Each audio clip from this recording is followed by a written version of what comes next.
One, first and foremost, I want to give all praises, honor, and glory unto Yahweh Bashim Yahushai. Double honors to the elders and the apostles of the great millstone. Peace and salutations to the cometh on the four corners, and truth and sincerity. This is Tasha Moth of the GMS Dallas camp. Just going to go into a quick hit, because we just got understanding. They just certified the one of the main bites. One of the main Vanessas through the CDC today. So through the spirit and power of Yahweh Shemi Shai, we must keep our faith and our integrity. Alright. You know, don't let this hindrance cause you to falter. And that's what this lesson is going to go into. So without further ado, I'm going to jump straight into it. And Lord's willing, this is edifying to the hopeful elect. Alright, so many topics. Like, whew. All right, so I'm gonna start off at Psalms 27:1 because Esau's trying to put that fear up on us. The worldly fear. All right, but we have fear of on high. All right, so this is Psalm chapter 27 verse 1. It says, Yahweh Bashim Yahushai is my light and my salvation. Whom shall I fear? It says, Yahweh Bashim Yahushai is the strength of my of my life. Of whom shall I be afraid? So those are questions. Whom shall you fear? If Yahweh by Shemi Shai is your light and your salvation, that means that He is the fear.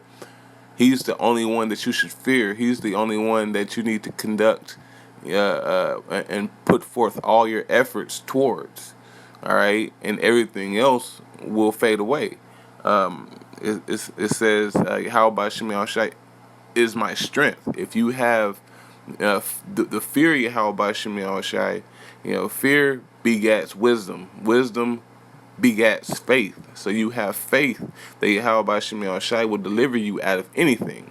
All right, So with that, I'm gonna jump to so many points, dog. I'll jump to Second Ezra's. I'm really not trying to make this that long. I'm going to jump to Second Ezra's chapter 15. I'm going to start at I'll start at verse 7. It says, Therefore Yahweh by Shemi Shai, Salakia. Therefore it saith Yahweh by Shemi Shai, I will hold my tongue no more as touching their wickedness, which they profanely commit, neither will I suffer them in those things in which they wickedly exercise themselves. All right, going into the wickedness of our people, but also going into the wicked society that we're in. All right, because Yahweh Shemi Shai isn't going to forget His elect, His sanctified ones, the ones that He has set apart from the world, which are in the world, which Yahweh Shai actually prayed for in John chapter 17, verse 9. I don't have to pull it. Baba Kushai, I would suggest brothers look it up. All right. So it says, Behold, the innocent and righteous blood crieth unto me, and the souls of the just complain continually. All right.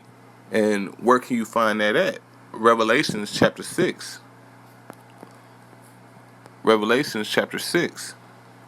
I believe it's verse 10.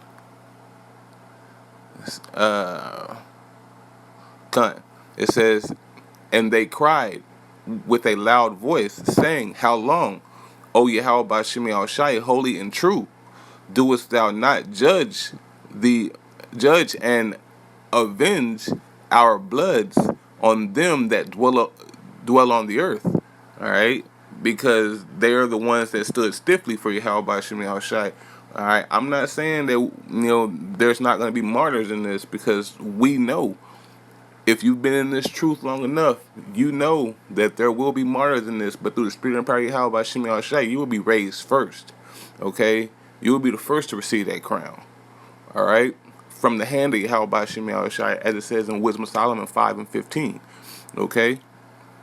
But jumping back into it, alright, verse 9, it says, And therefore saith Yahweh by Shemi Shai, I will surely avenge them and receive unto me all the innocent blood from among them. All right, so how about Shemi Shai is going to visit them? Okay, those ones that were killing or removing the souls of the righteous from this earth. Okay, so how about Shemi Shai is not going to forget our labor of love. Lord's will that I am a part of that. Lord's will, I hope the brothers that are around me are a part of that. All right. It says, verse 10, it says, "Behold, my people is led as a flock to the slaughter. I will not suffer them now to dwell in the land of Egypt." Because Yahweh Shemi Shai is going to come back and redeem us from this bitch, as it says in and you know that this is Egypt because of Revelations chapter 11 verse 8, which is spiritually called Sodom and Egypt. Okay, you know, but this is what Yahweh Shai is going to do to Egypt. And, verse 11 it says, "But I will bring them, Salakia, but I will bring them with a mighty hand and a stretched out arm, which that mighty hand is Yahweh Shai, because he is the right hand of the Most High. All right, and with a stretched out arm, which that is his power source. Okay, and you can read about that, man, in Wisdom of Solomon, chapter 5, also. All right, but continuing on, it says, "And smite Egypt with plagues as before, and will destroy all the land thereof." And that's in Wisdom of Solomon. I'll pull that one. That's in Wisdom of Solomon chapter 18. Whenever he smited Egypt with plagues, Wisdom of Solomon chapter 18. I'm gonna start at verse.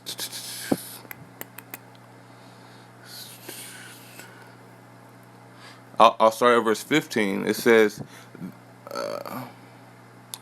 I'll start at verse 14. For a while all things were in quiet silence, and the night was in the midst of her swift curse, which her swift curse was held by Shemi Shai, going through and slaying utterly, all the firstborn. It says, "Then the Almighty Word leaped down from heaven, out of thy royal throne, as a fierce man of war, into the midst of the land of destruction."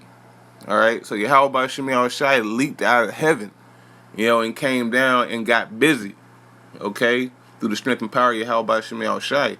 Okay, but I'm gonna jump back into that second Ezra, chapter 15. I don't know why my phone messing up. Chapter 15.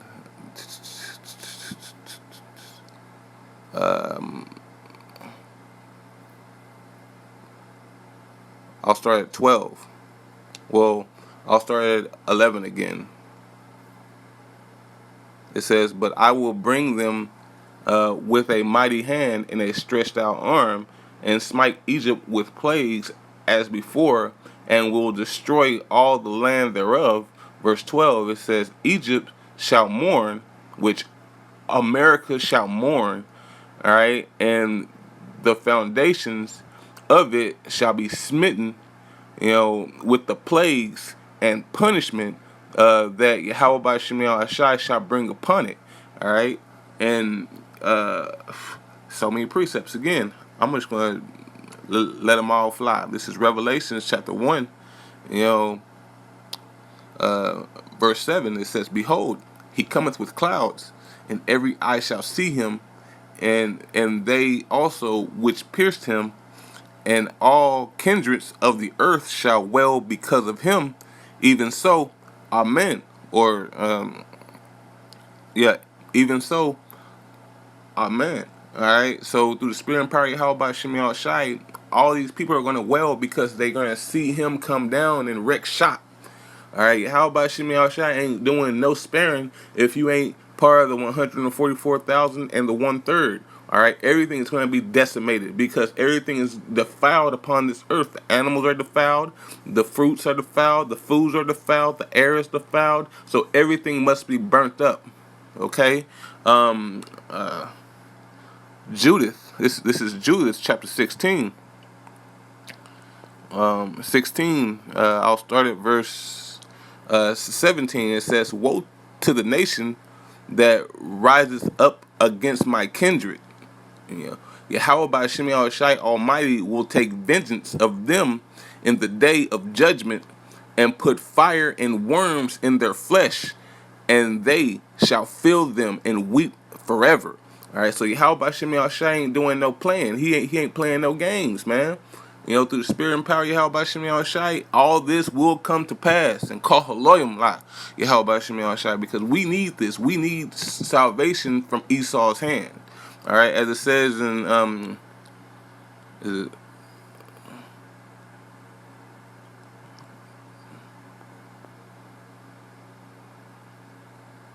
I think it's 2 Thessalonians chapter 1 verse 6. Baba Kushai, bear with me. Salakia, that came out wrong. 2 Thessalonians, Khan. This is 2 Thessalonians chapter 1 verse 6. It says, "Seeing it is a righteous thing with Yahweh by Shemi Shai to recompense tribulation to them that trouble you, and to you who are troubled, rest with us." So you that are in this world, that are right now, you're on the fence. You need to get off the fence, man, and get into the game, because all hell about to break loose, and there's going to be a line in the sand. So there's going to be a line in the sand, and you're either with us or you are against us. Like what happened back in the Exodus, whenever Moses and the Levites drew that line in the sand, and whoever didn't get behind them, they slayed. You know, old, young, women, children, and that's what's going to go down here in a little bit, man. Because through the spirit and power of Yahweh Shemi Shai, he ain't caring about what's going on, with a 2/3 Jake, bro. All right, so get your mind right and get ready to get out of here, or not. It's okay. More room on the chariot for me. Call Haloyim like Yahweh Shemi Shai. I'm gonna pull one more because we need to understand also that death isn't bad. Death is just a form that everybody has to go through. Everybody has to go through it. All right, but death in this world, is whenever you are dead in the mind or dead in the la'ab. All right, but this is Ecclesiasticus chapter 41.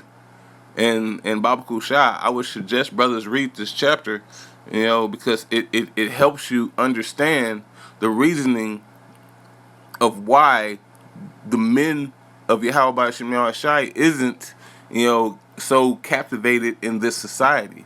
All right, but this is Ecclesiasticus chapter 41 verse 1. It says, "O death, how bitter is the remembrance of thee to a man that liveth at rest in his possessions." So to a man that liveth at rest in his possessions, so he is worldly, he is carnal. All right, he would rather chill in this society, get the jab and the vaccine, well, Salakia, the Maxine, and take the MOTB, and chill out here until this bitch get burnt up. But a man that held by Shemi Shai, it says, "Unto the man that hath nothing to vex him, we have nothing to vex us in the society, because we know that all this is frivolous." All right, it says, "And that haveth prosperity in all things, yea, unto him that is yet able to receive meat, to receive meat, to receive understanding that's been weaned off the milk." Okay, it says, verse 2, it says, "O death, acceptable is thy sentence unto the needy. are we not needy? Are we not needing or begging or wanting to be outside of this society? Because we see how evil and wicked that it is. All right, it says, and unto whose so like and unto whose strength faileth. It said in I believe in Sirach chapter 2. Woe to you who are faint hearted. You know, because whenever you're faint hearted, that means that you have lost your strength. It says that is now in the last age, which is a old man, void of understanding. Salakia. It says that is now in the old age and is vexed with all things, because Salakia, I said that wrong. It says that is now in old man, Salakia, that is now in the last age and is vexed with all things. So being a old man in this truth, not an old man in the world, an old man in this truth that is vexed with the filthy conversation of the wicked. Okay, it says, and to him that despaireth and hath lost patience.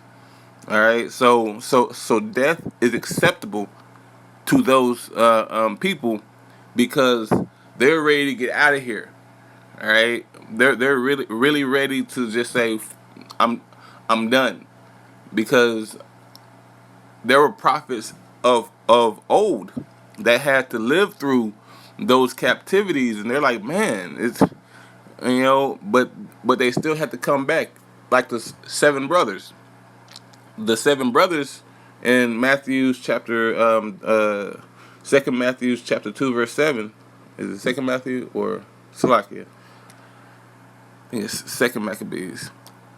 Second Maccabees, chapter 2 verse 7 goes into that, but they were ready to give up the ghost, then to transgress the laws, transgress the commandments of Yahweh by Shemi Shai, so that's what death is. So therefore, in these times, if we are put to death because we are not trying to agree with the adversary when it comes to that level, Baba Kushai, hey, bear your cross. But hey, with that, I want to give all praises, honor, and glory to Yahweh by Shemi Shai, by Shem Kakwadash. Double honors to the elders and the apostles at Great Millstone. Peace and salutations to the Akim out on the four corners. Shalom.